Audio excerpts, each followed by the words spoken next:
కలబోసిన తల నిండా కనకాంబరమెట్టినట్టు ఎర్ర నీళ్ళు దిష్టి తీసి పోసినట్టు ఎర్ర నీళ్ళు దిష్టి తీసి పోసినట్టు కర్పూరం హారతి ఇచ్చినట్టు ఆకాశం ఎందుకో పచ్చబడ్డది ఆ నడుమ బొట్టేమో ఎర్రబడ్డది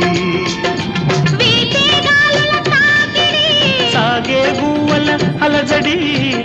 రామని పిలిచే